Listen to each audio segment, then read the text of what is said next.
You know, there's so many different things that can creep into your mind. Well, look, and I mean, great transition. Look at Miesha Tate. Yeah. And I'm not taking anything away from Pennington. I thought she looked brilliant. She did her job. I thought that was a real bad matchup for Miesha, honestly. I think Pennington's super underrated. She's underrated for sure. I also think that version of Miesha, I just said that's Miesha doesn't look into it or something else is going on. She's having an off night. It didn't look like the normal Miesha we're used to seeing. And for Miesha, for her to say, "Yeah, I'm done," I couldn't hear it because again I was watching with a live crowd, so I couldn't hear. But she retired, correct? Yeah, she retired. What'd she say? She was just like, "I'm out." Yeah, she says, "I just want to say I'm done. I'm done." And I said, "Was this based entirely on your performance? Is it something you planned?" And she said, "No, it was based on my performance." And then she said that I've taken a lot of punishment.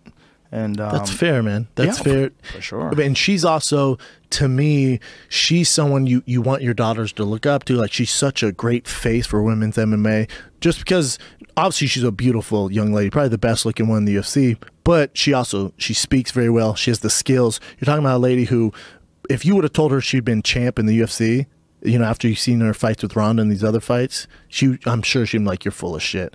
And she just came back from this adversity. Like when she beat Holly, amazing, man. Yeah. And for her now, there's so much more for her to do. This is why I'm proud of her and her getting out when she did, because I don't know if you've heard her break down fights as a female analyst. She is so damn good. It's ridiculous. Well, she's very smart. She's very smart. She's very good at breaking down the fights. As far as not like Joe Rogan style, Brian Stan style, Dominic Cruz style, she's good as a analyst. When she's up there with like Stan and Bisping and those guys. And have you had her on your show? We have not had her on her show. I listened to her on your show, and I thought she was brilliant. She's got her own show now too. She has her own podcast. Yeah. Well, she's already doing it the right way. Yeah. But I think for her, man, like sky's the limit. I really do. I think you're right. And I think if she really, I mean, everybody always says that. If you have 1 foot out the door, you should just walk. Just go. There you go. Here. And that's why he sat me down. Here. Well, you know. You're like, "Excuse me, sir, you're telling dick jokes and trying to fight right now." Well, it's one thing watching somebody who you don't love, who's just like, well, you know, or even you do love, you don't have that close of relationship with, but as a friend, you know, you have a close friendship with someone, you see the path. I mean, it's one of those things, man. You see it time and time again. I can name you 100 guys that I know that are kind of half in the game. And they still do it, and every now and then they get knocked out, or they'll fight some Yair Rodriguez type motherfucker, some upcoming phenom, and get lit up and all in. Yeah, those all in guys are fucking scary. Yeah, and you know, for me, it was the best thing that ever happened to me in my life. So, well, I think it's probably going to be the best thing for Miesha too. And one of the things that I said to Miesha was like, you know, you've already achieved the highest achievement ever in MMA. You were a world champion in the UFC. So, like, you know, that no one could ever take that from her. She won it in spectacular fashion, and it was an amazing accomplishment. That's a giant thing to have on your resume, former world champion. And she's at the perfect time, just talking about from business side of things, is the UFC's contract with Fox is coming up. So what they're going to do, from my understanding, is it's going to be on multiple networks. So it's going to be like the NFL or NBA or whatever, these other sports leagues, where they're not just tied to Fox, which opens up the door for ESPN, CBS, all these other networks. So that opens up the door for all these other shows for her. So if I'm Miesha Tate, I don't sign with Fox right now. Right. Granted, she's the best female analyst in the game to me. I think she waits till that deal goes and then fields all the offers.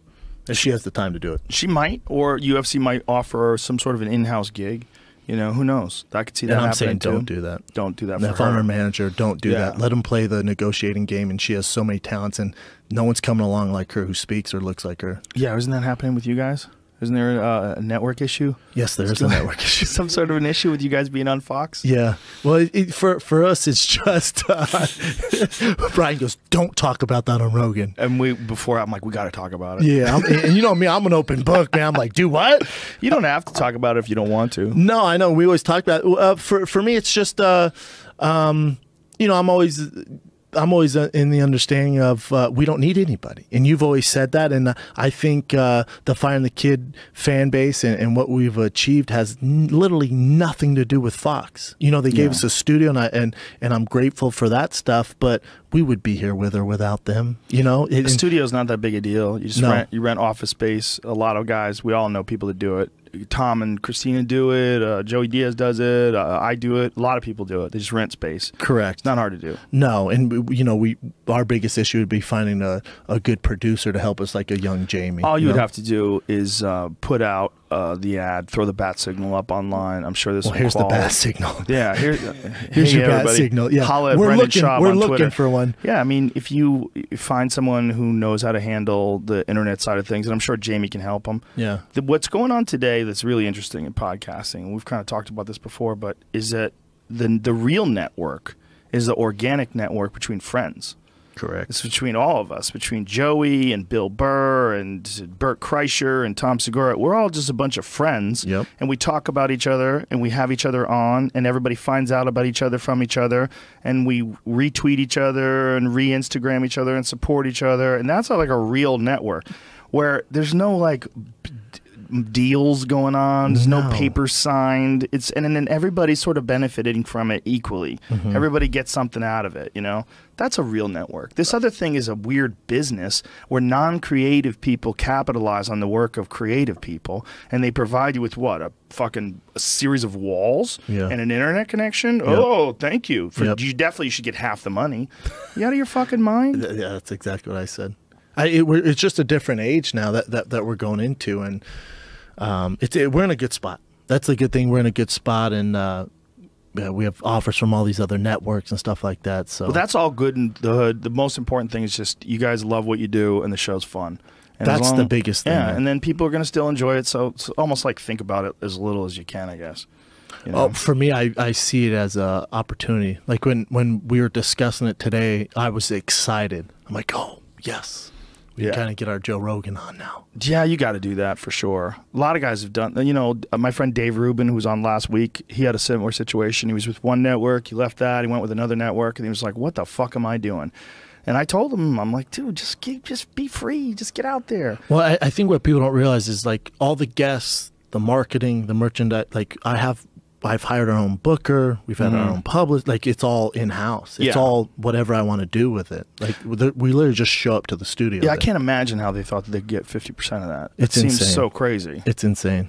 It's just maybe they just don't know how much money it is. Or they don't. I was literally laughing, like physically laughing. Like, oh, you have. How'd you guys resolve it? How'd you end it? Now it's off to the agents. Oh, boy. Call my agent, like, there you go, man. First of all, with this. They should have never brought you in the first place. All that stuff is supposed to be done with agents. They're not supposed to bring you in and talk financials with you with no representation. Correct. However, I'm very, and almost to a fault, I'm very in on as far as the business side things go with firing the kid. Like, I want to be involved. Now, when it goes to negotiating, all right, you guys do that.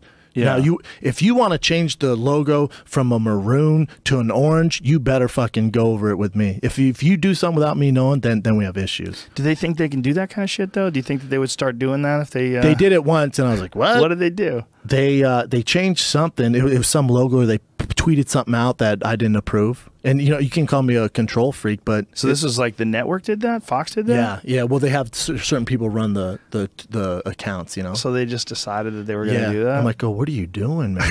You know what I'm saying? So... Well, you're in a weird gray area. You know, you have your own show. You have a very limited amount of people that are in charge of that show. But all these other people that are sort of used to, like, if they have a show, they get a say. Yeah. I mean, I remember when they were telling you not to swear. Yeah. Oh, no, they censored us for a while. That's when I told you guys to go get free. I'm like, you've been saying that forever. You can't do no swearing. What? I know.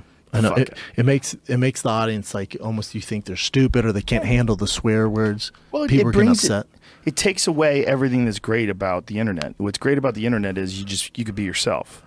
You got to be yourself, but also what they don't realize, and again, it's just an old school way of thinking. They don't realize how big podcasting is getting, because whether I'm at Fox, I'm in Joe Rogan's bathroom doing the podcast, the listeners just want the audio. You know, they just want the show. Well, they don't give a fuck who produces it. I got a little microphone that I hook up to this fucking thing, to my That's what Bill Burr does. Dude, it's amazing. He just goes off his iPhone like a maniac. Dude, it's easy. And it still works.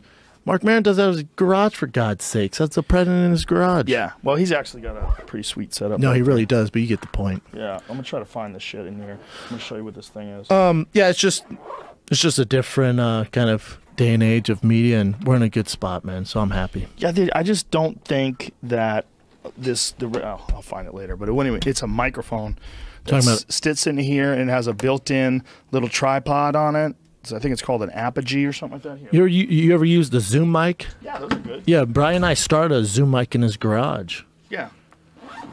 All these. It's just you don't need much. You don't need much. I mean, obviously we're trying to go the freaking JRE experience. And then Jamie told me how much that goddamn mothership board is over there. I'm Yeah, like, you know what? that's I'll probably see if I can get that at Goodwill or something like that. Sweat this little thing right Sweat here. this. See this little jammy? This little microphone. I take this little microphone. I screw it into here. This little baby here is a little fucking tripod that it sits on. It all comes in this little case. I pop that sucker down. You can set it up in a hotel room. Damn, son. Yeah. That's what you did on the plane when you were with Dana and Tony? No, on the plane with Dana and Tony, I didn't even have this yet. Damn, the thing's dope. Dude, it's the shit. Wow. You tighten it down. What's it called? It's called an Apogee or something like that. I set that up, and it's a real live condenser microphone. And it picks up all the voices And it does clear? it all through your phone. That's really dope. It's incredible. That's really cool. This is all you need. Like, you don't True. need all this other shit. We do all this other shit because even way, way, way back in the day, I was like, why wouldn't we have a visual element of it? Why wouldn't we have, we were doing the streaming version of it even actually before we were doing anything else. Visual is big, though. On our YouTube, we need the visual aspect of it for sure. Yeah. Like, you can't downgrade now. But also for us, it's just, you just want to continually get better.